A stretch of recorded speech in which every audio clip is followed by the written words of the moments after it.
नमस्कार दोस्तों, स्वागत है आप सभी का हमारे इस YouTube चैनल में। दोस्तों, आज का यह ज्योतिष का कार्यक्रम आप सभी ज्योतिष के प्रेमी दर्शकों के लिए बड़ा ही खास कार्यक्रम साबित होगा। आज हम बात करेंगे आपकी जन्म कुंडली के 12 भाव में स्थित सूर्य के बारे में।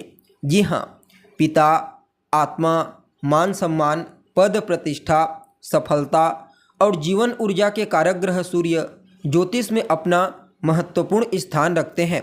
जब जन्म कुंडली में सूर्य बली हो तो फिर ऐसा सूर्य राज्य प्रदायक, मान सम्मान, पद प्रतिष्ठा, सफलता प्रदायक होते हैं।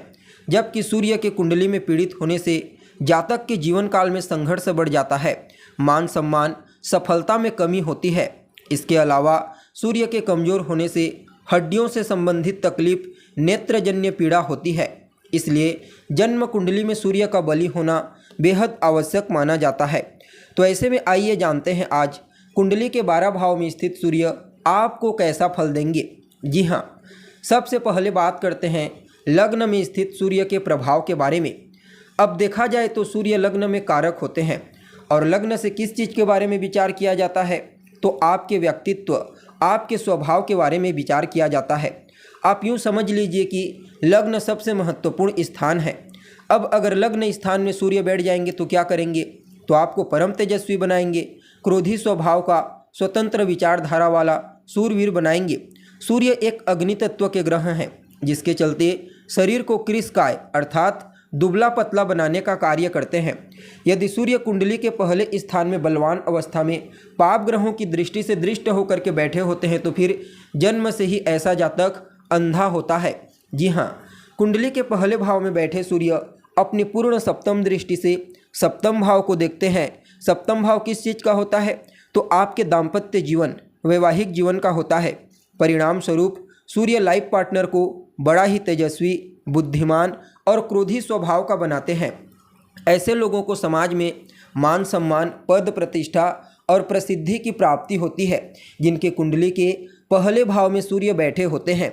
जी हाँ, अब अगर कुंडली के दूसरे भाव में बैठे सूर्य के प्रभाव के बारे में बात की जाए तो दूसरा स्थान किस चीज़ का होता है, तो दूसरा स्थान आपके संचित धन का, आपकी वाणी का होता है, आपके खान पान का, कुटुंब परिवार का और आपकी प्राथमिक शिक्षा का स्थान होता है। द्वितीय स्थान सामान्य दृष्टिकोण से देखा जाए तो दूसरे भाव में बैठा सूर्य कोई परेशानी खड़ा नहीं करता, लेकिन अष्टम भाव पर दृष्टि पड़ती है, जिसके चलते कभी कभी ब्लड प्रेशर की शिकायत दे देता है। द्वितीय भाव से आँखों का भी विचार किया जाता है, इसलिए पाप प्रभाव में होने से आँखों से संबंधित समस्या देते हैं, बाकी कोई समस्या खड़ी नहीं करते। वाणी को प्रभावशाली बनाकर तेजस्विता को बरकरार रखते हैं। जी हाँ, अब अगर कुंडली के तीसरे भाव में बैठे सूर्य के प्रभाव के बारे में बात की जाए तो कुंडली के तीसरे भाव में बैठा सूर्य अत्यंत ही श्रेष्ठ परिणाम प्रदायक होता है, क्योंकि तीसरा भाव आपके पराक्रम का होता है, आपके पुरुषार्थ का, और सूर्य एक अग्नि तत्व के ग्रह होते हैं, जिसके चलते तीसरे भाव में बैठ करके जातक को पराक्रमी, पुरुषार्थी और मेहनती बनाते हैं। जातक का स्वभाव कुछ इस प्रकार का होता है कि जातक जो ठान लेता है उसे पूरा करके ही रहता है। जी हाँ, तीसरे भाव में बैठा सूर्य अपनी 7वीं दृष्टि से भाग्य भाव को देखता है, जहाँ के वो स्वयं कारक होते हैं, इसलिए जातक का भाग्य खिलकर सामने आता है। हालांकि कुंडली का तीसरा स्थान छोटे भाई बहनों का भी होता है, इसलिए सूर्य तीसरे स्थान में बैठ करके छोटे भाई बहनों की संख्या को कम कर देते हैं। जी हाँ, अब अगर कुंडली के चतुर्थ भाव में बैठे सूर्य के प्रभाव के बारे में बात की जाए तो चतुर्थ भाव किस चीज़ का होता है, तो आपके स्वभवन का, आपकी माता का और आपकी मानसिक शांति का स्थान होता है। अब सूर्य जैसे अग्नि तत्व का ग्रह चतुर्थ भाव में बैठ जाए तो यह ठीक नहीं होता। चतुर्थ भाव में बैठा सूर्य पहले तो माता के स्वास्थ्य को कमज़ोर करता है, भाई बहनों के साथ संबंध खराब करता है, घर का वातावरण ठीक रहने नहीं देता, हमेशा घर में कलह क्लेश की स्थिति बनी रहती है। हालांकि चतुर्थ भाव में बैठे सूर्य की पूर्ण सप्तम दृष्टि दसम भाव कर्म भाव पर पड़ती है, जिसके चलते ऐसा जातक सरकारी नौकरी से, सरकार से लाभ प्राप्त करने वाला होता है। सरकारी टेंडर से भी विशेष धन की प्राप्ति होती है। यानी कि आप यूँ समझ लीजिए कि दसम भाव में सूर्य की दृष्टि होने के चलते ऐसे जातकों की सरकारी कामों में विशेष पकड़ हो जाती है। जी हाँ, अब अगर कुंडली के पंचम भाव में बैठे सूर्य के बारे में बात की जाए तो कुंडली का पंचम भाव किस चीज़ का होता है, तो आपकी संतान का, आपकी शिक्षा का, और कहीं न कहीं पंचम भाव में बैठा सूर्य शिक्षा में तो कोई परेशानी खड़ा नहीं करता, जातक शिक्षा को पूर्ण कर लेता है, लेकिन संतान उत्पन्न करने में समस्या खड़ी कर देते हैं, क्योंकि सूर्य एक अग्नि तत्व के ग्रह हैं, जिसके चलते गर्भ को जलाने का कार्य करते हैं। परिणाम स्वरूप या तो संतति नहीं होती या फिर विलंबित संतति होती है। हालांकि पंचम भाव में बैठे सूर्य की आय भाव पर पूर्ण सप्तम दृष्टि पड़ती है, जिसके चलते जातक के जीवन में आय की कमी नहीं होती, आय की स्थिति हमेशा बनी रहती है। जी हाँ, अब अगर कुंडली के छठे भाव में बैठे सूर्य के प्रभाव के बारे में बात की जाए तो छठा भाव किस चीज़ का होता है? तो रोग, रिपु और ऋण का स्थान होता है। परिणाम स्वरूप छठे भाव में बैठा सूर्य इन तीनों चीज़ों का नाश कर देता है। इसलिए छठे भाव में बैठे सूर्य को अत्यंत ही श्रेष्ठ कहा गया। अगर जातक के जीवन में शत्रु होंगे भी तो उसका कुछ बिगाड़ नहीं पाएंगे। ऐसा जातक समाज में मान सम्मान, पद प्रतिष्ठा और विशेष सफलता हासिल करता है। अपने मेहनत से, अपने पुरुषार्थ से अपने जीवन में अपने आप को एक विशेष ऊंचाई पर ले जाने में कामयाब होता है। अब छठे भाव में बैठे सूर्य की पूर्ण सप्तम दृष्टि व्यय भाव पर पड़ती है, तो ऐसा जातक थोड़ा खर्चीला स्वभाव का तो होता है। किस चीज़ पर खर्च करता है? तो सूर्य क्या है? तो सूर्य अहंकार है। इसलिए ऐसा जातक अपने आप को प्रतिष्ठित करने के लिए, समाज में अपने आप को सम्मानित करने के लिए खूब खर्च करता है। लोगों पर भी इसके खूब खर्च होते रहते हैं। जी हाँ, अब अगर कुंडली के सप्तम भाव में बैठे सूर्य के प्रभाव के बारे में बात की जाए तो सप्तम भाव किस चीज़ का होता है? तो जैसा कि आपको मालूम है, सप्तम भाव आपके दाम्पत्य जीवन का होता है, अर्थात आपके वैवाहिक जीवन का। अब अग्नि तत्व का ग्रह सूर्य सप्तम भाव में बैठ जाता है तो यह कहीं न कहीं दाम्पत्य जीवन में परेशानी खड़ा करने का प्रयास करता है, क्योंकि सूर्य जातक के लाइफ पार्टनर के स्वभाव को उग्र बना देता है। और यदि सप्तम भाव में बैठा सूर्य अन्य पाप ग्रहों की दृष्टि में आ जाए या फिर पाप ग्रहों के इन्फ्लुएंस में आ जाए तो दाम्पत्य जीवन को खराब कर देता है, कभी कभी तो वैवाहिक जीवन को तोड़ भी देता है। लेकिन हाँ, यहाँ पर बैठे सूर्य अपनी पूर्ण सप्तम दृष्टि से लग्न स्थान को देखते हैं, जिसके चलते जातक को भी और उसके लाइफ पार्टनर को भी समाज में मान सम्मान की प्राप्ति होती है और दोनों के अंदर तेजस्विता का गुण विशेष मात्रा में देखने को मिलता है। जी हाँ, अब अगर कुंडली के अष्टम भाव में बैठे सूर्य के प्रभाव के बारे में बात की जाए तो अष्टम भाव किस चीज़ का होता है? तो अष्टम भाव मृत्यु का स्थान होता है और सूर्य आत्मा के कारक ग्रह कहे गए, इसलिए अष्टम भाव में सूर्य तटस्थ भूमिका में रहते हैं।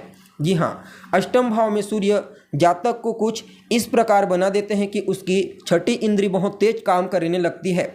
ऐसे जातकों की बुद्धि भी बहुत तेज काम करने लगती है। हालांकि जातक ब्लड प्रेशर का रोगी हो जाता है, हड्डियों से संबंधित तकलीफ होती है। दूसरे भाव पर सूर्य की पूर्ण सप्तम दृष्टि पड़ती है, जिसके चलते वाणी को तो प्रभावशाली बनाते हैं, लेकिन कभी कभी वाणी की कटुता के चलते कुटुंब परिवार के मध्य तनाव की स्थिति भी बनी रहती है। हालांकि ससुराल पक्ष से अच्छा खासा धन यहाँ पर सूर्य प्रदान कर देते हैं। कभी कभी अन्य ग्रहों की स्थिति होने से आकस्मिक रूप से भी धन की प्राप्ति होती है। जी हाँ, अब अगर कुंडली के नवम भाव में बैठे सूर्य के प्रभाव के बारे में बात की जाए तो नवम भाव में बैठा सूर्य अत्यंत ही श्रेष्ठ माना जाता है, क्योंकि नवम भाव भाग्य का भाव होता है और सूर्य भाग्य भाव के कारक ग्रह होते हैं। इसलिए भाग्य भाव में सूर्य को अत्यंत ही श्रेष्ठ परिणाम प्रदायक कहा गया। भाग्य भाव में बैठा सूर्य अपनी पूर्ण सप्तम दृष्टि से तृतीय भाव को देखता है। फलतः जातक को पराक्रमी और पुरुषार्थी बना करके भाग्य को जागृत करके जातक को उसके जीवन काल में विशेष सफलता, विशेष ऊंचाई प्रदायक होता है। जी हाँ, ऐसा जातक उच्च कोटि का ज्योतिष बन जाए, न्यायप्रिय हो जाए, उच्च कोटि का जज बन जाए, राजनीतिज्ञ बन जाए तो कहना ही क्या। ऐसे जातकों को अपने गुरुजनों का, अपने से बड़ों का, अपने पिता का विशेष आशीर्वाद और स्नेह प्राप्त होता है। उनके अनुसार जीवन में आगे बढ़ता है और विशेष सफलता हासिल करता है। नवम भाव में बैठा सूर्य जातक को लंबी दूरी की यात्रा भी करवाता है। ऐसा जातक टेलीकॉम कंपनी में, मीडिया के सेक्टर में, सिनेमा जगत में भी विशेष ऊंचाई हासिल करने वाला होता है। यानी कि कुल मिलाकर के देखा जाए तो नवम भाव में बैठा सूर्य अत्यंत ही श्रेष्ठ परिणाम प्रदायक साबित होता है। जी हाँ, अब अगर कुंडली के दसम भाव में बैठे सूर्य के प्रभाव के बारे में बात की जाए तो कुंडली के दसम भाव में बैठा सूर्य दिग्बली हो जाता है। जी हाँ, और दिग्बली ग्रह अत्यंत ही श्रेष्ठ परिणाम देता है। दसम भाव में सूर्य की स्थिति को नवम भाव के साथ दूसरी सबसे श्रेष्ठ स्थिति मानी गई। जी हाँ, दसम भाव में बैठा सूर्य जातक को शासन प्रशासन न्याय इन सभी क्षेत्रों से विशेष सफलता दिलाता है। यहाँ पर बैठा सूर्य पिता को भी विशेष सफलता प्रदायक होता है, क्योंकि सूर्य स्वयं पिता के कारक ग्रह कहे गए। ऐसे जातकों के पिता या तो सरकारी नौकरी के क्षेत्र में होते हैं या फिर प्रतिष्ठित सफल व्यक्तित्व वाले धनी लोगों में से एक होते हैं।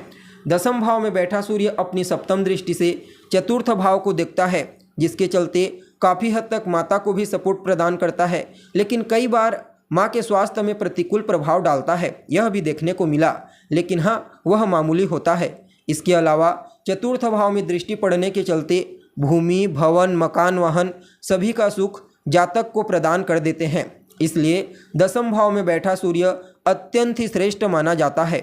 यानी कि आप यूँ समझ लीजिए कि अगर जातक एक गरीब के घर में भी जन्म लेगा तो वह अपने मेहनत से अपने बाहुबल से अपने जीवन में एक राजा के समान सब कुछ हासिल कर लेगा।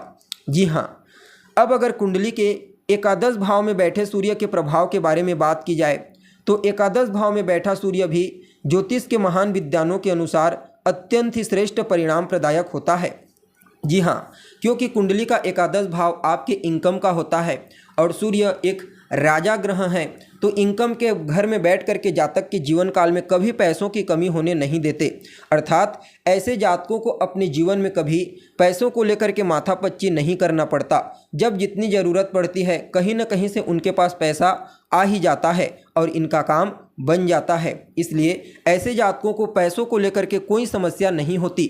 हालांकि यहाँ से संतान भाव को अपनी पूर्ण सप्तम दृष्टि से देखते हैं और सूर्य एक अग्नि तत्व के ग्रह हैं, जिसके चलते गर्भ में समस्या खड़ी करने का कार्य करते हैं। जी हाँ, बाकी जातक को बड़ा ही इंटेलिजेंट और बुद्धिमान तो बनाते ही हैं, साथ ही साथ देखा जाए तो ऐसा जातक अपने पूर्व के अच्छे कर्मों की बदौलत अपने जीवन काल में श्रेष्ठ सफलता हासिल करता है। यानी कि कुल मिलाकर के देखा जाए तो एकादश भाव में बैठा सूर्य भी अत्यंत ही श्रेष्ठ और बेहतरीन परिणाम प्रदायक माना जाता है।